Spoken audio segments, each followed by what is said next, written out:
अस्सलाम वालेकुम नाज़रीन, प्रोग्राम ओपिनियन विद अली काजी में भली कार आवां यासिर अहमद हमको स्टूडियो में ज्वाइन करता सीनियर तज्जियाकार अली काजी साहब।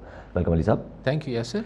अली साहब, जस्टिस वजीउद्दीन जेके पीटीआई जा 2013 जे उन में इलेक्शन में प्रेसिडेंशियल कैंडिडेट भी हुआ, पीटीआई जा काफ़ी इंपॉर्टेंट लीडर भी रहा आहिनि, काफ़ी रिस्पेक्टेबल सम्झा भी वेंदा आहिनि कम्युनिटी में।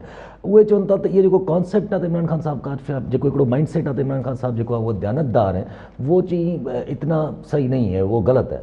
छो जो हू चवनि था त जॾहिं प्राइम मिनिस्टर साहब हिकिड़ी बि शइ जो पंहिंजे घर जो बनी ॻाल्हि आहे जो हिकिड़ो बि ख़र्चो जेको आहे उहो पाण न कंदा आहिनि। पहिरियां 30 लख रुपया तक़रीबन क़रीब जहांगीर तरीन खां ईंदा हुया, वरी पोइ उहे वधाए करे 50 लख रुपए ताईं कया हुया। सो हाणे ॻाल्हि इहा आहे त जेको इहो अॻु में बि हलंदो हो त भई इमरान ख़ान साहब वटि मुख़्तलिफ़ ATM मशीनूं आहिनि जंहिंमां पैसा निकिरंदा आहिनि। उन में जहांगीर तरीन साहब जो नालो सर फ़हिरिस्त हूंदो, पोइ अलीम ख़ान जेको ऐं ॿिया ईअं नाला हूंदा। त जहांगीर तरीन साहब जेको वञी ॻाल्हि आहे जो ख़र्चु 30 लख, पोइ 40, पोइ 50 ईअं को हिसाब ज़ाहिर महांगाई थी हूंदी त ख़र्चु वधी वियो हूंदो। हाणे मूंखे ख़बर न आहे त वञी ॻाल्हि जो ख़र्चु जहांगीर तरीन त न आहे, हाणे केरु पियो ख़ैर कई मिली विया हूंदा। सो उन में इमरान जस्टिस रिटायर्ड वजीउद्दीन साहब फरमाइनि पिया त असां PTI में हूंदासीं त हिकिड़े अॻुवाण चयो त ख़ान साहब जे जेके जूते जा लेसिस आहिनि, तस्मा आहिनि, उहे बि संदसि पंहिंजा कोन आहिनि, त पोइ ही दयानतदारी जी ॻाल्हि कीअं थो करे सघे। हाणे ॾिसो ही हिकिड़ी डिबेटेबल ॻाल्हि आहे, अगरि जेका ॻाल्हि सम्झ में अचे थी। करप्शन सॾिबी आहे जेको ज़ाहिरी तरह करप्शन जो मफ़हूम आहे त तव्हां पब्लिक फंड्स यानी न करप्शन सां जेको हिते सियासी करप्शन थींदी आहे त जॾहिं तव्हां सरकारी नाणो यानी अवामी पैसो लुटियो था, तव्हां सरकारी ख़ज़ाने मां जॾहिं हेरफेर कयो था, इहा करप्शन कंसिडर थींदी आहे। हिकिड़ो माण्हू मूंखे अची मोबाइल फ़ोन वठी ॾिए थो, मूंखे अची जेको आहे चांहि जो कोप वठी ॾिए थो, मुंहिंजी 3 वेलनि जी मानी जो बंदोबस्तु करे थो, हू हिकिड़ो कारोबारी माण्हू आहे या हिकिड़ो सियासतदान आहे या हिकिड़ो ज़मींदार आहे, कुझु बि आहे। इहा करप्शन कीअं थी? मिसाल तव्हां मूंखे वठी ॾियो पिया, केरु चए साईं अली काज़ी त करप्शन करे पियो।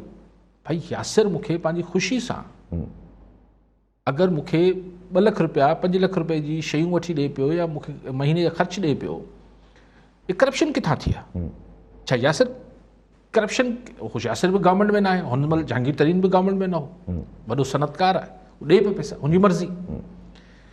सो प्राइमा फेसी यानी जेको ज़ाहिरी तरह इहा जेके जस्टिस रिटायर्ड वजीउद्दीन साहब चवनि पिया, इहा ज़ाहिरी तरह त करप्शन आहे। जी हा, करप्शन। जी हा, हिकिड़े सेकेंड लाइ त भई यासिर मूंखे पैसा ॾिए पियो, यासिर बनी मां पैसा अचनि था, दुकानूं अथसि, छा अथसि, उहो उतां मूंखे लख रुपया महीनो ॾिए थो पंहिंजी ख़ुशी सां, या अली काज़ी तूं मूंखे ॾाढो वणी थो ऐं तोखे ॾियां थो। इहा करप्शन कीअं थी? लेकिन हाणे हिते लेकिन शुरू थिए थो। हितां मां लेकिन खां ॻाल्हि अॻिते वधायूं था। लेकिन ॻाल्हि इहा आहे त यासिर जा मूं में मुफ़ाद कहिड़ा आहिनि? कॉन्फ्लिक्ट ऑफ इंटरेस्ट मुफ़ाद कहिड़ा आहिनि? ठीकु आहे। अगरि जहांगीर तरीन साहब या जेके बि हुनखे जूते जा तस्मा बि वठी ॾिए पियो, उहे ज़ाहिर आहे त छा इमरान ख़ान जी मोहबत में हुनखे पैसा ॾियनि पिया, हू हुनखे स्पॉन्सर कनि पिया, हू हुनखे माली मावनत कनि पिया त को वक़्तु ईंदो त ही के पोज़ीशन ते पहुचंदो त ही जेके ख़र्च आऊं कयां पियो, इहो पाऊं सरकारी असर रसूख़ जे नतीजे में चवण ते कढी वठंदसि।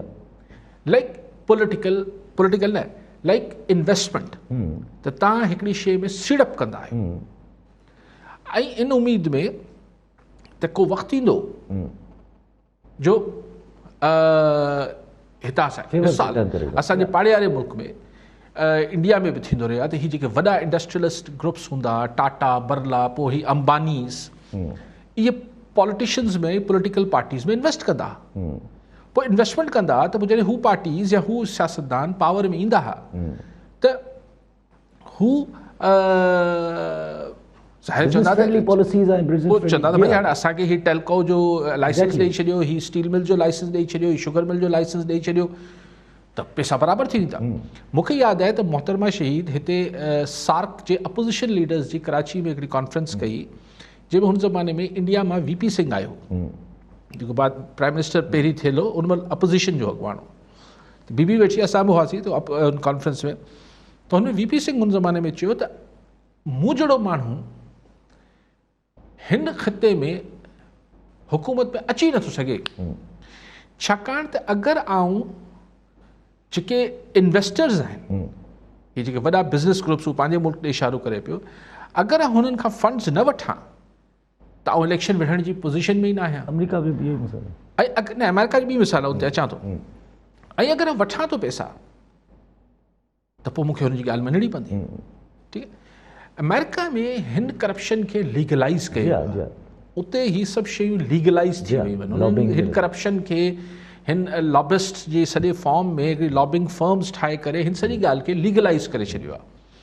ऐं हुननि वटि सॼी जेके मतिलबु जेके इलेक्शन फंडिंग जेके फंडिंग थींदी आहे, जेका इमरान ख़ान साहब ही कोशिशि कई जंहिंमें अॼुकल्ह फाथल आहे जेको फॉरेन फंडिंग हिते। सो हाणे ॻाल्हि इहा आहे त जहांगीर तरीन 30 लख या 50 लख रुपया ॾींदो, थी सघे त जहांगीर तरीन सुभाणे चए त यार मूंखे वणंदो अहिड़ा एतिरा पैसा मुंहिंजे लाइ कहिड़े कम जा पॉसिबल आहे। लेकिन ॻाल्हि इहा आहे त इहा ॻाल्हि न मञणु चाहियूं त न बि मञी सघूं था। ऐं थियो बि ईअं त जॾहिं प्राइम मिनिस्टर थी वियो इमरान ख़ान साहब ऐं जहांगीर तरीन साहब नाहिल थियल हो, तॾहिं बि हू डिफैक्टो प्राइम मिनिस्टर हो। हू PM हाउस में वेहंदो हो, जहांगीर तरीन साहब इजलासनि जी सदारत कंदो हो। त मतिलबु इहो आहे त हुनजी सीड़प कुझु अरसे लाइ त हुनखे अधु वज़ीर आज़म हुन ठाहे छॾियो। जी हा, प्रिंसिपल सेक्रेटरी वग़ैरह चयो वेंदो आहे त रखियल हुआ, उहो सभु कंट्रोल जहांगीर तरीन। पोइ त हू जेको बि किसो थियो पर्सनल हो, नाराज़गी थी वई जहांगीर तरीन सां, जेको मामला थिया। सो हाणे हीउ जेको जस्टिस वजी चए पियो ऐं हिन जी बुनियाद, लेकिन जेको असां वटि नॉर्मली करप्शन जो किसो हूंदो आहे इहो हूंदो आहे त एजुकेशन डिपार्टमेंट मां पैसा खाई वठिजनि, इरिगेशन मां खाई वठिजनि, वापडा मां खाई वठिजनि, रोडनि जा खाई वठिजनि, हीअ जेके मोटरवेज़ ठहनि था हिन में किक बैक्स हुजनि थियूं ऐं सो ऑन। हीअ असां वटि तस्वर असांजे मुल्क में। सो जेका करप्शन जो जेका ॻाल्हि हुजे माण्हू उहा करे, हरू भरू जी ॻाल्हि न आहे। जेका असां वटि करप्शन थिए थी उहो सिधो माण्हुनि जे खीसे मां, यानी ॿारनि जी फर्नीचर ऐं दवाउनि जे पैसनि मां असां वटि करप्शन थिए थी। त मुंहिंजी नज़र में पोइ असां जहिड़े जिन मुल्कनि में जिथे इहो थी रहियो हुजे थो, इहो थी रहियो हुजे त उते ही हाणे अगरि 30 लख या 50 लख घर जो ख़र्च हलाइण लाइ ॾियनि पिया। अच्छा, पर इन मां हिकिड़ी ॻाल्हि त नज़र अचे थी त चलो अगरि जस्टिस वज़ीरुद्दीन जा किथे न किथे इमरान ख़ान साहब जी हिकिड़ो त जेको इहो नैरेटिव वेठल आहे त इमरान ख़ान साहब पाण जेके आहिनि उहे कहिड़े क़िस्म जा माना ध्यानदार आहिनि ऐं ईमानदार आहिनि, त उहो किथे न किथे त हर्ट थींदो अगरि अहिड़ा बयान अचणु शुरू थिया। ऐं ॿी ॻाल्हि त चलो अगरि इहो प्रूव न बि थिए त इन्हनि ॻाल्हियुनि मां त करप्ट न आहिनि, पर बदनीयती त ज़ाहिर थिए थी। ॾिसो हाणे नियत जी ख़बर त अलाह खे आहे न, लेकिन ॻाल्हि इहा आहे त जहांगीर तरीन खे फारिग करे इमरान ख़ान इहो बि त हिकिड़ी तरीक़े सां साबित कयो न त मूंखे तो जेको मूं ते ख़र्च कयो मूं हुनखे कॾहिं बदनीयती सां सोचियो ई कोन, इहो तुंहिंजो फ़र्ज़ु हो, हाणे तूं मूंखे नथो वणी तूं हल। ऐं इमरान ख़ान जो मूं हिकिड़ो पर्सनल इंटरव्यू हिकिड़े हंधि ॿुधो हो जंहिंमें चई त मूंखे क्रिकेट में वठी आयो जेको सॉट हो माजिद ख़ान क्रिकेटर हो, इमरान ख़ान वठी हुनखे क्रिकेट में हू आयो, पर जॾहिं ही कैप्टनशिप जी उते पहुतो त पहिरें मरहले में माजिद ख़ान खे फारिग करे छॾियईं। चई मैरिट आहे त जहांगीर तरीन पंहिंजा जहाज़ हलाया, बनी ॻाल्हि जा ख़र्च हलाया, सभु कुझु कयईं, आख़िर में फारिग करे छॾियईं। जी हा, ठीकु आहे। अॻिते हलूं था पिया त पंहिंजी कल्ह बि ॻाल्हि थी त 2 टे ॾींहं पहिरियों बि ॻाल्हि थी त गवादर में जेको एहतजाज हले थो पियो 27-28 हाणे त महीनो पूरो थी वियो, महीनो थी वियो आहे तक़रीबन अञा ताईं माण्हू उते वेठा आहिनि। पर अॼु प्राइम मिनिस्टर साहब ख़ैर टीम ठाही आहे, प्राइम मिनिस्टर साहब शहबाज चौधरी साहब जो चवण त असांजा सीनियर रिप्रेज़ेंटेटिव वञनि था मुलाक़ात करणु, जंहिंमें असद उमर साहब ऐं ज़ुबैदा जलाल साहिबा जो नालो आहे, इहे वञनि था पिया नेगोसिएशन करणु उते गवादर में। ॾिसूं हाणे छा थो निकिरे थो। ॾिसो 27 ॾींहं लॻा ऐं जॾहिं मतिलबु आउं सम्झां थो त अगरि तमामु वॾो ग्वादर जे हिसाब सां एतिरा वॾा त मार्च असां वटि ई सियासी पार्टियूं नथियूं कढी सघनि कराची लाहौर में, जेतिरा वॾा हू अंग में माण्हू हुआ। हाणे अगरि हीउ सियासी जलसो हुजे हा त हिनखे लखे चइजे हा, पर आउं सम्झां थो 1.25 लख माण्हू हो या 80,000 90,000 जे लॻभॻि माण्हू हो, तमामु वॾो माण्हू, ऐं औरतूं ॿार बच्चा सभु हुआ। सो उन्हनि खे 27 ॾींहं लॻा ऐं बलूचिस्तान उहे बि हिकिड़ो हसास सूबो आहे हर लिहाज़ खां असां वटि, मुंहिंजी घणी शिकायतूं आहिनि बलूचिस्तान खे घणा ई जेके ज़ख़्म आहिनि बलूचिस्तान जे जिस्म ते, उनमें ही माण्हू हिकिड़े पुरमन हिन तरीक़े सां ही करे रहिया त मूंखे उन्हनि जी तकलीफ़ुनि जो त बराबरि ज़ाहिर ॾुख आहे, लेकिन मूंखे उनमें बहितरी जी झलक इहा नज़र आई त बलूचिस्तान में बंदूक बदिरां अगरि ही हिकिड़ो पुरमन तरीक़े सां पंहिंजी पीपल्स पावर शो कनि पिया त हुकूमत खे बि एतिरो हिननि खे इग्नोर न करणु खपे जो ही बि चवनि त यार बंदूक ही शायदि मसइले जो हल आहे। एग्जैक्टली। सो सुठी ॻाल्हि इहा थी देरि आहे त हिननि सां ॻाल्हियुनि लाइ फेडरल मिनिस्टर वञनि पिया। हुननि जा मुतालबा छा आहिनि? वाण आहिनि, हू चवनि था त बाबा ही तव्हां ट्रॉलर वॉलर हटायो, ही जेको बेड़ियूं जेके बेड़ियूं आहिनि ज़ब्त कयूं आहिनि, जाइज़ मुतालबा आहिनि। हिकिड़ो लोकल को अमलदार बसि उहो ई ॻाल्हि आहे न त लोकल माण्हू नथो हुजे जॾहिं अथॉरिटी में त हुनखे हुजे की हुते जा मुक़ामी तौर तरीक़ा ऐं अंदाज़ आहिनि हुनजी ख़बर ई नथी हुजे नहीं बसि न थींदो ईअं। सो ऐं ॾिसो ही जेके मुज़ाहिरा कंदड़ आहिनि मौला छा नालो हिदायतुल्ला मुल्ला हिदायतुल्ला साहब ऐं ही जेके ही कुझु सियासी तंज़ीम न आहे। माण्हुनि हिकिड़ी पर कमाल थी वियो। ऐं सम्झां थो त ग्वादर जेको आहे उहो हैरान करे छॾियो फ्रेंकली। एतिरी जेका ॿधी ऐं कलेक्टिव जेका पीसफुल ऐं कलेक्ट इहो पाण खे सिंध ऐं पंजाब में बि नज़र नथो अचे। जिते चयो वञे थो त हिते एतिरी तंज़ीमूं आहिनि, सभु कुझु आहे, पर इहो जेको ॾेख पाण खे नज़र आयो ग्वादर में, हीअ हुननि जी जेका शऊर आहे या हुननि जी जेका पंहिंजे मसइलनि सां जेका इदराक आहे उनजी मतिलबु शानदार झलक नज़र आई। ऐं पोइ हाणे होपफुली फेडरल गवर्नमेंट हुननि जा मसइला हल कंदी, छाकाणि त कल्ह जॾहिं अटॉर्नी जनरल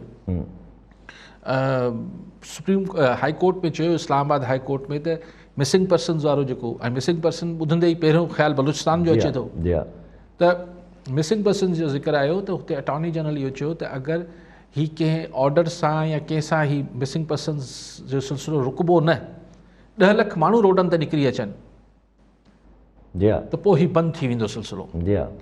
हाणे जॾहिं ॿार बि सम्झी सघे थो त अटॉर्नी जनरल ही छा ॻाल्हाए पियो। ऐं पाकिस्तान जी रियासत जो हुकूमत जो लीगल रिप्रेज़ेंटेटिव आहे, हाईएस्ट लॉ ऑफिसर आहे अटॉर्नी जनरल ऑफ पाकिस्तान। उहो चए पियो त ही को फ़ैसिलनि वैसिलनि सां कोन थींदो कमु। यानी इहो आहे त जेके बि कनि था ही खंभीनि था माण्हुनि खे, उहो हिननि फ़ैसिलनि वैसिलनि खां कोन लवाईंदा त पीपल्स पावर खां लवाईंदा। अगरि सोली तशरीह तर्जुमो कयूं अटॉर्नी जनरल जो त चए थो 10 लख माण्हू रोडनि ते निकिरी अचनि, पाण ई खमजण जो सिलसिलो बंदि थी वेंदो। त उन ते मौलाना इहो जेको मुल्ला हिदायतुल्ला साहब आहे ग्वादर वारो, हुन चयो त पोइ भला कॾहिं 10 लख माण्हू आणियूं था, भला मसइलो ख़तमु करे ॾियो। सो उनखे बि केतिरो मतिलबु कॉन्फिडेंस आहे त बलूचिस्तान जी आवाम में हू को सियासी लीडर न आहे, हू को रूहानी हू न आहे, हू हिकिड़ी लेकिन माण्हुनि सां कनेक्ट ईअं थियल आहिनि। सो मूंखे उमेदु आहे त हिननि जी जेका ग्वादर वारनि जी हीअ जिदोजहद आहे ऐं हीअ जेको उहो एफर्ट कनि पिया, इहे रंग लाईंदी ऐं हिन जा मसइला हल थींदा त बलूचिस्तान में हिकिड़ी नओं मैसेज वेंदो हिन सां। हिन में कंहिंजी हार ऐं जीत न आहे, हिन सां हिकिड़ो नओं न्यापो बलूचिस्तान में इहो वेंदो त अगरि असीं पुरमन तरीक़े सां प्रोटेस्ट कंदासीं त उहो कारगर थींदो। कंहिं ज़माने में ॿुधो ई न वेंदो हो। हाणे अगरि वॾे अंग में हिते बि तव्हां ॾिसो, कल्ह चयो बि वियो शायदि त मीडिया ते केतिरी पाबंदियूं आहिनि। शायदि chief justice Islamabad high court चयो त एतिरी पाबंदियूं आहिनि, न त ही मिसिंग पर्सन जा रोज़ फोटो जेके आहिनि अख़बारनि में साम्हूं हुजनि। हा, चीफ जस्टिस साहब ॻाल्हि त सही था कनि, अगरि आज़ादु हुजनि हा त वाक़ई में फोटो रोज़ लॻंदा हुजनि। ऐं अगरि आज़ादु हुजे हा वाक़ई में पाकिस्तान जो मीडिया ते ही ग्वादर में ही जेको कुझु थिए पियो, ऐं जीअं हुनखे हिकिड़े मिड़ई खानापुरी में मीडिया हैंडल कयो आहे, इहो अगरि कराची में लख माण्हू निकिरी अचे हा, 30 ॾींहं वेठा हुजनि हा त इट्स ॾिसो हू TLP वारा घणा माण्हू आहे जेका बैंड ऑर्गेनाइज़ेशन हुई, उनखे मीडिया कीअं कवर पियो कयो।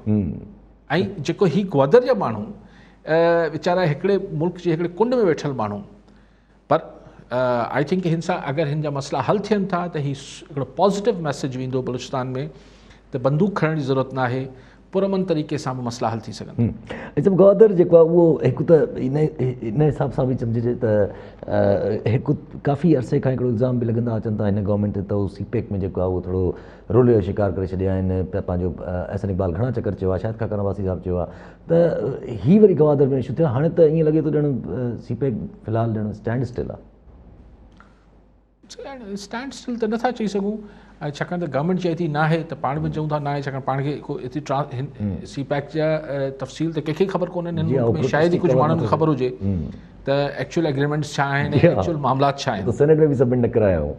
सो उन ते पाण कीअं चऊं त स्टैंड स्टिल त न आहे, पर हू अक्सर ईअं ॿुधण में अचे थो त सुस्त रवैया आहे, पोइ हुकूमत चए थी न फर्स्ट क्लास हले पियो, हलंदो हूंदो, लेकिन माण्हुनि जा मसइला त हल कयो। जी हाँ, एग्जैक्टली, पहिरीं प्रायोरिटी त इहा ई हुजणु खपे। ठीकु आहे। अच्छा सभु कल्ह डिस्कस कयो त शाहिद ख़ाक़ा नवाज़ी साहब चवनि था त शहबाज शरीफ़ जेको आहे उहो असांजो पार्टी जो सदर आहे, शहबाज शरीफ़ साहब is going to be the prime minister. वरी अॼु जेके कल्ह ई बल्कि मोहम्मद ज़ुबैर जेके PML आहिनि, जेके वरी नवाज़ शरीफ़ जा स्पोक्स पर्सन आहिनि, उहे चवनि, मतलब कॉलर वठी वठूं पोइ अचूं था हिन ॻाल्हि ते। डॉक्टर अहमद लगारी हैदराबाद मां। जी डॉक्टर साहब, छा चवणु चाहींदा? अस्सलाम वालेकुम साईं, तव्हां साईं खे सलाम। ये जेको कल चोरी खां सरी जेको लोकल बॉडीज़ वारो एक्ट जेको पास कयो आहे गवर्नमेंट, उन जे हवाले सां ॻाल्हि ॿोल हले पई, त नज़र ईअं पियो अचे त जेको बि ईअं थी वियो आहे त peoples party against every party, ऐं एवरी पार्टी में पॉलिटिकल पार्टी ऐं मीडिया पार्टी इहे सभु हिकिड़े पासे थी विया आहिनि। हिकु सिर्फ़ु तव्हांजो चैनल आहे, हिकु ॿियो चैनल आहे जेको कुझु न्यूट्रल शयूं हलाइनि पिया। त साईं जी असेसमेंट छा आहे त छा peoples party given this pressure sustain करे वठंदी ऐं हिन खे पंहिंजो प्रैक्टिकली इम्प्लीमेंट करे सघंदी?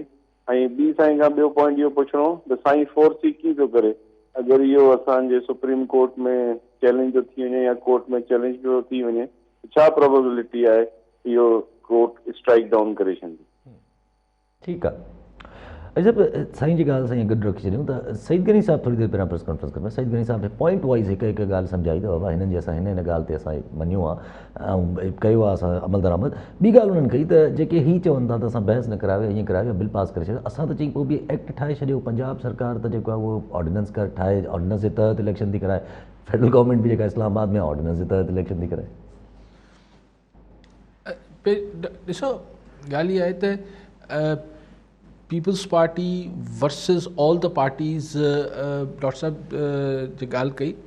डॉक्टर साहब बदकिस्मती सां सिंध जी पॉलिटिक्स जी डायनेमिक्स ईअं ई आहे त बाक़ी ऑल द पार्टीज़ आहिनि कराची बेस्ड मैक्सिमम। जी हा, ठीकु आहे। ऐं पीपल्स पार्टी कराची आहे पर इंटीरियर सिंध बेसिकली उनजी जेको स्ट्रॉन्ग होल्ड आहे। सो ये तव्हांखे ईअं महसूसु थिए थो, पर अदरवाइज़ ही ॻाल्हि उहा ई अर्बन ऐं रूरल पॉलिटिक्स कंदड़नि जी थिए पई। ही को पॉलिटिकल त मामिलो आहे ई कोन, ही मतिलबु पॉलिटिकल आहे लेकिन उहा ई गंदी पॉलिटिक्स जेका सिंध में थींदी आहे इथनिसिटी ते ऐं लसानियत ते ऐं नफ़रत ते, उहा ॻाल्हि थिए पई। पीपल्स पार्टी बहरहाल मतिलबु चॉइस ऑफ वर्ड्स हुजे थी जंहिंखे मसला पैदा थी वञे, कॉलिंग द मिनॉरिटी फैसला नहीं करेंगी। हाँ, कॉलिंग द मिनॉरिटी अच्छा टेक्निकली ग़लति कोन्हे। अपोजिशन में जेको बि पार्लियामान जे अंदरि मेजॉरिटी हूंदी आहे उहा रूलिंग पार्टी ट्रेजरी बेंचिस ते हूंदी आहे, ऐं जेका हाउस जे अंदरि मिनॉरिटी हूंदी आहे उहा अपोजिशन बेंचिस ते हूंदी आहे। पर उनखे अची इशू ठाहियो अथनि त मिनॉरिटी त आइन जे पाकिस्तान में सिर्फ़ु मज़हबी अक़लियतनि खे चयो वियो आहे। सो ॻाल्हि जेका तव्हां कई सईद गनी साहब चए थो त 10 मां 9 पॉइंट असां मञिया, ऐं चवां थो 10 जा 10 बि मञी वठनि हा, त बि अपोजिशन खे इहो ई करिणो हो। बिकॉज लोकल को बि इलेक्शन ईंदी सिंध जे अंदरि, हिन खे ही सिंधी ॻाल्हाईंदड़ उर्दू ॻाल्हाईंदड़ जे विच जी तफ़रीक़ खे त बाहि भले उहो जेको हल्की थिए थी उनखे वरी जेको भपको ॾियारीनि था, ऐं सूट ॿिन्ही खे थो करे। बदकिस्मती सां ही जेका आहे हिन में जेको सिंधी ॻाल्हाईंदड़ आहे हू चए थो अच्छा बाबा पीपल्स पार्टी, हू जेके आहिनि हू चवंदा अच्छा उर्दू ॻाल्हाए। लेकिन मूंखे सिर्फ़ु जेका उमेदु आहे त ही माज़ी वांगुरु न थींदो, अला मतिलबु माण्हू उमेद ते ई क़ाइमु आहे दुनिया, छाकाणि त हिन दफ़े रत वारो जेको रांदि आहे उहो होपफुली MQM लंडन जी अदम मौजूदगी में उहो रत वारी रांदि अलाह करे। जी हा, ऐं अगरि वरी उनखे थोरो सवायो तड़को ॾियणो आहे त पोइ त ख़ुदा ख़ैर पियो करे। जी हा। सो बेसिकली ही सिर्फ़ु हिकिड़ी जेका हिकिड़ी नफ़रत ऐं जेका ही नफ़रत जी बाहि भड़काइनि पिया, ज़ाहिर आहे वोट जमात इस्लामी MQM ऐं PTI जी ॿोली में फ़र्क़ु महसूसु थिए थो तव्हांखे? बिल्कुलु बि न। आउं नथो जस्टिफाई कयां त हुनखे तव्हां जेको आहे उहो चओ त मुंहुं काला उनका कर देंगे फला कर देंगे, हुननि खे बि न चओ, जी हा, ॿिन्ही खे न चवणु खपे। जी हा, लेकिन ॻाल्हि इहा आहे त अची करे तव्हां हुनखे दही लोगों का शहरी पे कब्ज़ा और फलाणी ढमकाणी, छा मज़ाक आहे? मतिलबु हिकिड़ी रिडिकुलस क़िस्म जी ॻाल्हि आहे न। तव्हांजा जॾहिं MQM जा इतिहादी जाम सादिक खां वठी अरबाब रहीम ताईं था, त अरबाब रहीम जो थर सां ताल्लुक़ हो, जी हा, ओॾी महिल तव्हांखे परेशानी न हुई। जाम सादिक अली मरहूम जो जेको आहे ताल्लुक़ सांगड़ सां सांगड़ सां, ओॾी महिल प्रॉब्लम न पई थिए। उहो अॼु सही घणी सही चयो त मतिलबु इमरान ख़ान जो ताल्लुक़ त मियां वाली सां आहे। जी हा, पोइ छा चयूं त न ही पाकिस्तान जो वज़ीर आज़म कीअं थी वियो? कहिड़ी नॉनसेंस क़िस्म जी गुफ़्तगू आहे। छाकाणि त ॾिसो जेको ही रेसिज़म आहे या लसानियत आहे, इन में लॉजिक न ॻोल्हे सघो था तव्हां। ही एॾी कन्वीनियंट पॉलिटिक्स हुजे थी दुनिया में। तव्हां का बि ॿिया सियासत, नज़रियाती सियासत करणु वञो, तव्हां को आइडियोलॉजी बेस्ड या को, त तव्हांखे सम्झाइणो पवंदो साईं असांजो मंशूर ही आहे, असां ही था करणु चाहियूं, असांजे पोयों ट्रैक रिकॉर्ड ॾिसो, असां ही कमु कयूं, ज़रूरत ई न आहे। ठीकु आहे। ही जेको एथनिसिटी ऐं तासुब ते सियासत थींदी आहे, उसूली आहे। ऐं सिंधी तूं सिंधी बसि। जी हा, इन में पोइ अरे यार वरी पंहिंजो आहे। जी हा, अपना है मियाँ अपना है, अरे छा बकवास आहे यार। अपने जेको आहे या पंहिंजो जेको आहे उहो भले दहशतगर्द हुजे, भले करप्ट हुजे, भले धाड़ियल हुजे, अपनो थी वियो, कीअं थी वियो? लेकिन जेको तासुब जी सियासत आहे उनजी सभिनी खां वधीक सहूलियत ई आहे। जी हा, कोर पॉलिटिक्स मतिलबु MQM खे को लॉजिक ते ॻाल्हाइणो ई न आहे। जुल्फ़कार अली भुट्टो के दौर में ये हुआ, फिर फलाणे दौर में ये हुआ, फिर तासुब तासुब तासुब। जी हा, छाकाणि त ॿियो छा ॿुधाईं? इहो ॿुधाए सघे थी MQM त वसीम अख्तर जो 4 साल में कीअं गुज़रियो वक़्तु? नथी ॿुधाए सघे न। फारूक सत्तार साहब ॿी तकरीर सॼी करे थो, इहो त ॿुधाए MQM सां संदसि मामिलो छा आहे? सो सी पॉइंट आहे त अगरि को लॉजिकल ॻाल्हि कनि त पाण बि एग्री कयूं त हा भई हिन तरमीमी बिल में ही ख़राबी आहे, ही सभु कुझु आहे, उहो त कनि कोन था। पर हिकिड़ी जनरलाइज़ तासुब जी ॻाल्हि कनि था त बेसिकली सूट करे थो। जीअं ही थींदो त सूट थींदो त भई हिकिड़े पासे सिंधी सिंधी थिए, उर्दू ॻाल्हाईंदड़ उर्दू ॻाल्हाए, वरी हिकिड़ी तफ़रीक़ ऐं नफ़रत। जी हा, सो लेकिन मूं कल्ह बि तव्हां सां गुज़ारिश कई, जमात इस्लामी ऐं PTI वारा भुलियल आहिनि। अगरि उर्दू ॻाल्हाईंदड़ तासुब जी बुनियाद ते वोट ॾिनो अगरि, त वरी पतंग खे पवंदो। हिननि खे वरी कुझु हथु न अचिणो आहे। अगरि फेयर इलेक्शन थिए पई, अगरि वंड विच न पई थिए, जीअं पोइ भेरे कराची खे विराए ॾिनो, त तासुब जो वोट वरी MQM खे मिलणो आहे। ही हरूभरू जेके आहिनि हबोचियूं पिया हणनि, हम्बोचिया पिया हणनि, ही जेके ॿिया आहिनि, जमात इस्लामी ऐं PTI खे महाजर वोट छो पवंदो? महाजर इन द सेंस कि पूरो हिकिड़ो पूरी हुन सां लसानियत जी बुनियाद ते छो वोट पवंदो? न पवंदो न। On the basis of just ethnicity त उहो त न पवंदो, ज़ाहिर सी ॻाल्हि आहे। उहो त हुननि जी जॾहिं एथनिसिटी जी ॻाल्हि थींदी त प्रॉपर एथनिसिटी जी ॻाल्हि थींदी। अच्छा, पर पोइ अॼु MQM वारा बाक़ी डॉक्टर साहब चओ त स्ट्राइक डाउन कोर्ट मां थींदो न थींदो, उहो त लीगल मामिलो आहे। उहो त लेजिस्लेशन आहे। अगरि आउं त I am not a law man doctor साहब, लेकिन जेसि ताईं सम्झ में त इहो अचे थो त हिकिड़ो लेजिस्लेशन जेका आहे, अगरि उहो अनटिल अनलेस इन कॉन्ट्रडिक्शन ऑफ द कॉन्स्टिट्यूशन न आहे, आइन जी रूह सां टकराव में न आहे, त उहो त अदालतनि खे स्ट्राइक डाउन करणु त न खपे। पर अदालतूं कंदियूं रहियूं आहिनि, मर्ज़ी आहे। जी जी कंदी रहियूं आहिनि, इहो बि आहे।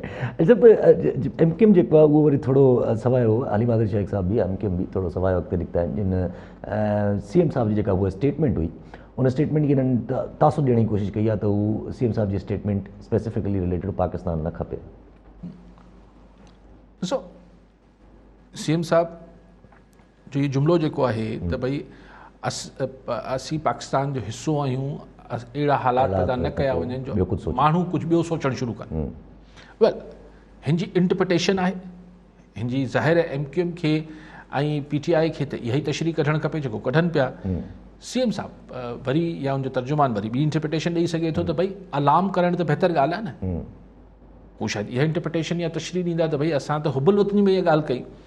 उहे बि मतिलबु सी अगेन उहा ई ॻाल्हि आहे त ही हुबल वतनी जा सर्टिफिकेट MQM ऐं हलीम आदिल शेख कीअं ॾींदो? एग्ज़ैक्टली। मूंखे मुंहिंजो को वास्तो कोन्हे, पीपल्स पार्टी ऐं ही पाण बि ॼाणी, लेकिन हू आर दे जी हाँ पहिरीं ॻाल्हि त के जेको आहे ही पाकिस्तानी नेशनलिज्म जा सर्टिफिकेट छा हाणे हलीम आदिल शेख ऐं छा ख्वाजा इज़हार इहे जारी कंदा छा न कयो यार ऐं ईअं ई हुननि खे बि न करणु खपे अगरि पीपल्स पार्टी वारा सुभाणे हलीम आदिल शेख ते या ख्वाजा इज़हार ते या XYZ ते मुल्क जी गद्दारी जो इल्ज़ाम हणनि था आई थिंक ये सर्टिफिकेट जारी थियणु बंदि थियणु खपे लेट्स नॉट डू इट जी हाँ उन्हनि खे नादरा वटां पाकिस्तान जो ID कार्ड मौजूदु आहे so they are very much citizens of Pakistan whether People's Party guys or PTI or MQM so जेसि ताईं हुननि ते ट्रीज़न जो को केस हली करे साबित थिए ते हू गदार आहिनि तेसि ताईं ही मुफ़्त सर्टिफिकेट विरहाइणु बंदि थियणु खपे जी हाँ जी हाँ जी हाँ जी हाँ ठीकु आहे सभु अॻिते हलूंगा पिया जब कल्ह अॼु ख़बर पढ़ी त वफ़ाक़ जेको आहे उहो सूबनि खे ॾियण जाए जेके डेवलपमेंट जे हिसाब सां जेके फंड्स ॾींदी आहे उहे ख़तमु करण जो फ़ैसिलो कयो आहे त बाबा हाणे न ॾींदासीं वफ़ाक़ चई घणो थियो हाणे असां खुटी पिया आहियूं शीर रहमान साहिब चवनि था इहो गैर आइनी कमु आहे पर आखिर आइनी ऐं गैर आइनी हो तो अदालत इंटरप्रिटेशन करे सघे थी न सही अदालत जो बेसिकली सुप्रीम कोर्ट त हाणे ॿिया सभु कुझु कमु अदालत सगुरी आहे कुझु बि करे सघे थी लेकिन बेसिकली त इहे मामलात त कॉन्स्टिट्यूशन जिथे साइलेंट हुजे थो उते हुनजी इंटरप्रिटेशन जो कमु सुप्रीम कोर्ट जो हुजे थो शशीर रहमान साहिबु पुछी वठनि सुप्रीम कोर्ट लेकिन हुननि जो जेको आर्ग्यूमेंट ख़बर में मूं ॾिठो फेडरल गवर्नमेंट जो त भई हाणे वफ़ाक़ खे पहिरीं शायदि 47.5% बजट जो मिलंदो हाणे उनखां बि घटिजी शायदि 45% ते यानी 55% सूबा खणी वञनि था मथां वरी असीं जेको आहियूं उहो तव्हांखे प्रोजेक्ट बि ठाहे ॾियूं त असीं किथां ठाहे ॾींदा हुआ असां वटि आहिनि ई कोन पैसा छाकाणि त ज़ाहिर फेडरल गवर्नमेंट के जेको डेट सर्विसिंग आहे ये जेके पॾेही कर्ज़ा लोकल कर्ज़ा सॼी जेकी फेडरल गवर्नमेंट जी मशीनरी आहे ये सभु कुझु फेडरल प्रोजेक्ट्स आहिनि उहे उनखे हलाइणा आहिनि लेकिन ॻाल्हि इहा आहे त ठीकु आहे मतिलबु लेकिन ॻाल्हि इहा आहे त जेके प्रोजेक्ट्स तव्हां शुरू करे चुका आहियो हुनखे अधु में कीअं रुलण जो शिकार कंदो ऐं सूबाई हुकूमतनि वटि मिसाल ही था 80 बसूं वारो जेको जिते सभु हिक ॿिए खे दसण जी कोशिशि पिया कनि कराची असांजो असां ठाहियो आहे वफ़ाक़ ठाहियो आहे न सूबे ठाहियो आहे त बाबा उहो अञा प्रोजेक्ट ई पूरो न थियो आहे 80 त पोइ अञा ॿ ॾींहं पहिरीं उहो 80 बसनि वारो प्रोजेक्ट ते हाम हई पे वई जेको अञा इनकम्पलीट आहे मुकमल न आहे हाणे चवनि था त छॾियो यार सूबनि खे असीं किथां पैसा ॾियूं ठीकु आहे सर अच्छा फवाद चौधरी साहब अॼु लॻो पिए त शायदि तेल जी क़ीमतूं जेके आहिनि उहे कुझु घटि थियनि ख़बरूं बि हलियूं पिए फवाद चौधरी साहब अॼु प्रेस कॉन्फ्रेंस में चवनि था त आलमी मार्केट में चई एॾो तेल नाहे घटि जो पाकिस्तान ते को मौसर से वॾो ज़्यादा को असरु पई सघे असांजी मार्केट जे रेट्स ते ॿी ॻाल्हि हुन करे छॾी त 2-3 सालनि में चई गैस असां वटि पाकिस्तान में ख़तमु थी वेंदी माण्हू जेका आहे उहा हाणे सस्ती गैस जी आदत कढी छॾी सही ॻाल्हि इहा आहे त हाँ ये मूं ख़बरूं पढ़ियूं त 11 रुपए पेट्रोल जी क़ीमत घटाइण जी शायदि सिफारिश कई वई आहे सो लेकिन फवाद चौधरी साहब इहो असां त बड़ी ख़बर इम्कान ते ख़ुशि हुआसीं त 11 रुपया पेट्रोल किरी पवंदो पर फवाद चौधरी अॼु बाणी हारे छॾियो ख़ुशि बि थियणु नथा ॾियनि ॿ 2 सो चई त न ज़ाहिर हू हिन मां उगाड़ी कंदा न टैक्स वधाईंदा पंहिंजो या पंहिंजो जी ज़ाहिर आहे पंहिंजी उगाड़ी कंदा पंहिंजी उगाड़ी कंदा न जिते होॾे पेट्रोल घटिजो आहे त हेॾो लेकिन हू जो गैस वारी ॻाल्हि आहे उहो बिल्कुलु असां वटि हर शइ खुटे पई असां वटि गैस खुटे पई असां वटि जेके आहिनि पाणी जो ज़ख़ीरा मतिलबु पाणी न आहे पाणी इन्वायरमेंटल चेंजिस जी वजह सां पर असां वटि प्लानिंग नाले का शइ ई कोन्हे रुको डिॼारे थो फवाद चौधरी साहब पर को हल बि त ॿुधाए असां वटि जेके असांजी ऑयल रिफाइनरीज़ आहिनि पेट्रोल जेके रिफाइन कंदड़ आहिनि हू पंहिंजी कैपेसिटी खां 40-60% 50% घटि रिफाइनरी कनि थियूं अरे भाई हुनखे ठीकु कयो न असीं डॉलरनि में छो पिया ख़रीद कयूं असांखे पंहिंजो ॾिसो त तव्हांजो जेको असां वटि प्लानिंग छा आहे आउं त ख़ैर को माहिर न आहियां लेकिन सिंपल ॻाल्हि इहा आहे त तव्हांजो जेको ही फॉरेन जेको ही आहे जेको तव्हांजो पॾे नाणो इन करे नथो थिए जो तव्हांजो बिल जेको आहे एग्ज़ैक्टली करंट अकाउंट डेफिसिट जेको आहे उहो बिकॉज तव्हां शयूं अञा बि इम्पोर्ट कयो वधीक इम्पोर्ट कयो हाणे तव्हां लग्ज़री गाॾियूं ही त बंदि करे छॾियूं पंहिंसां केतिरो फ़र्क़ु पवंदो तव्हांखे हिन पेट्रोल जे मामले खे ॾिसणो पवंदो मेन मसइलो इहो ई आहे ही वॾो बिल त तव्हां डॉलरनि में पेट्रोल ख़रीद कयो था तव्हांखे हिन खे ॾिसणो पवंदो कट डाउन करणा पवंदा पंहिंजा मामलात ऐं ज़ाहिर उन लाइ वॾो जेको ही यूज़ थिए थो हू तव्हांजी बिजली जी प्रोडक्शन में यूज़ थिए थो, उते तव्हांखे बिजली खे किथे न किथे आणणो पवंदो। तव्हांजो जेको मुंहिंजे ख़्याल आहे खसारो आहे उहो $67 बिलियन जो आहे, जंहिंजे करे तव्हां पोइ IMF ऐं सभिनी जे पोयां घुमो था।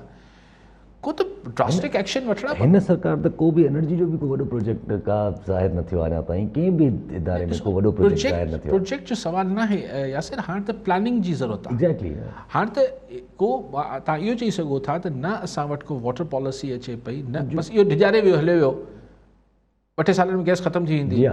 अच्छा पोइ छा एग्जैक्टली छा थियणो आहे, छा थींदो, या तंहिंजे करे महांगी विकिणंदो, महांगी विकिणंदो चई विया न बसि। शायदि चवण इहो चाहिनि था त पोइ इम्पोर्ट कंदासीं, तंहिंजे करे पोइ महांगी थींदी। जी इहो ई चवणु चाहिनि पिया।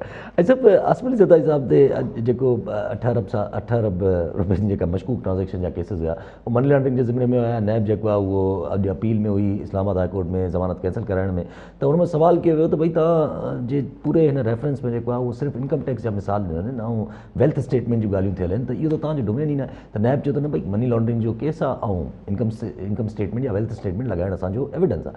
त उन ते चीफ जस्टिस अतर मिनाला साहिब चयो त भई अगरि तव्हां रेफरेंस मां इनकम टैक्स जूं ॻाल्हियूं हटाए करे अगरि रेफरेंस ठाहे सघो था त अॻिली सुनवाई में ठाहे अचो। सो उमेद करे सघनि था ज़रदारी साहिब जा जेके लीगल एक्सपर्ट्स आहिनि त शायदि ज़रदारी साहिब खे हिन केस मां रिलीफ मिलंदो पोइ। जी हा, छाकाणि त अगरि हुन मां इनकम टैक्स वारा सभु शिकूं हटाए छॾिबियूं त शायदि नैब वटि को ख़ासि केस बचंदो। ख़ासि केस बचंदो ई न। मनी लॉन्ड्रिंग जी एज सच त को एविडेंस आहे कोन।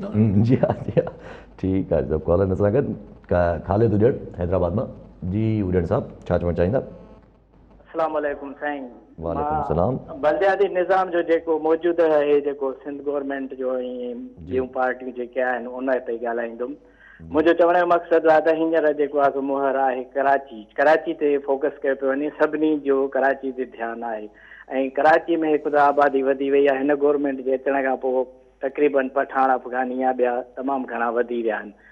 मुंहिंजो चवण जो मक़सदु इहो आहे त जॾहिं ॿियूं सभु पार्टियूं जेको आहे सो जमायत इस्लामी, MQM, PTI सिंध जे हू बाक़ाइदे सिंध जे माना हू सिंध खे कराची खां अलॻि सम्झी करे उहो ईअं चवंदा आहिनि। काफ़ी हींअर बयान इवन असद उमिरि जी तक़रीर बि हुई जेको आहे सो त भई सिंध जा वॾेरा हिते अची भई जेको आहे कोठियूं था ठाहिनि। ऐं ॿियो इहो त चवण जो मक़सदु इहो आहे त जेकॾहिं उहे मुतहद थी था सघनि त असां सिंधी पाण मुतहद छो नथा थी सघूं, जंहिंमें हींअर असांजा दोस्त अदीब ऐं असांजा दोस्त GDA वारा या ॿिया सभु सिंधी पार्टियूं असां बि छो न हिकिड़ो इतिहाद ठाहे पीपुल्स पार्टीअ सां गॾिजी करे ऐं जेको आहे सो इन में हिकिड़ो अहिड़ो निज़ाम आणियूं जंहिंमें सिंधी माण्हुनि जो मुफ़ाद हुजे कराची में, ऐं ख़ासि करे हिन लोकल गवर्नमेंट जे हवाले सां। छाजे करे असांखे लोकल गवर्नमेंट जे हवाले सां ई नुक़सानु पवंदो आहे, छाजे करे त उन में MQM खे ताक़तवर बनाए ऐं हाणे त माशाअल्लाह PTI बि उन्हनि सां गॾु ई आहे। ठीकु आहे उजड़ साहिबु। ॾिसो इहे ई ॻाल्हियूं इहे त घबराहट थिए थी न त हीअ जेको तव्हां सिंधी ऐं पोइ उर्दू ॻाल्हाईंदड़ हिकिड़े पासे मैनेजमेंट इशू लोकल गवर्नमेंट जो छो तव्हां सभिनी उर्दू ॻाल्हाईंदड़नि खे MQM ऐं PTI ऐं जमात इस्लामी जे खाते में विझो था। अक्सरियत आउं सम्झां थो त हू ईअं मतिलबु ईअं न हुजे, मतिलबु इहा कहिड़ी सोच आहे। ऐं अगरि असीं यानी हीअ त जेको हुननि जो प्लान आहे असीं पूरो था कयूं। आउं सम्झां थो त सिंध जे माण्हुनि खे मुहबत ऐं प्यार ऐं शांती जो ई जेको पोज़ीशन आहे उहा ई वठणु खपे, जेको असांजो प्रोफाइल बि आहे। ऐं असांखे ही सुल्तान राही वारा डायलॉग आउं को बि हणी सघे थो, लेकिन क्वेश्चन इहो आहे त फिल्मनि में ठीकु आहे, अदरवाइज़ हुनजो नुक़सानु थिए थो। ही जेके सभु कुझु थियो ॿिनि ॾींहंनि में जेको थिए पियो, ही ॾिसो न हिन में आउं ॿ शयूं ॾिसी सघां थो। हिन सॼे सिनारियो में आउं ॿ शयूं ॾिसी सघां थो। हिकिड़ी शइ आउं इहा ॾिसी सघां थो त लोकल बॉडी जी इलेक्शन अचे पई, ही थोरो अगरि नफ़रत जी दुकान खोलिजे त उहो विकामजे ऐं पोइ वोट वठी पोइ सभु ठीकु थी वेंदा। सुभाणे वरी इलेक्शन में कंहिंजी पार्टी जी ज़रूरत हूंदी त इहे इत्तेहादी थी वेठा हूंदा। इहो कोई एॾी त को अजीब ॻाल्हि न आहे। हीअ त MQM कुझु बि कोन्हे, जेका MQM लंडन हुई उन सां पीपुल्स पार्टी इत्तेहाद करे वरिता ऐं हुननि पीपुल्स पार्टी सां करे वरिता, PTI MQM सां करे वरितो। जेका PTI जेका इन MQM खे अलाए छा छा चवंदी। सो ये हिननि जी सियासत जी नज़र सिंध जा करोड़े माण्हू चाहे सिंधी ॻाल्हाईंदड़ आहिनि या उर्दू ॻाल्हाईंदड़ आहिनि उहो छो हिननि जी सियासत जी नज़र थी वञे हाणे त मुंहिंजे ख़्याल त असांखे वधीक मेच्योरिटी जो मुज़ाहिरो करणु खपे पाण ॾिसी आया आहियूं माज़ी में विसारे छॾियो था या 30-40 साल। ॿी ॻाल्हि इहा आहे त ही हिकिड़ी ॻाल्हि त मूंखे इहो सम्झ अचे थी।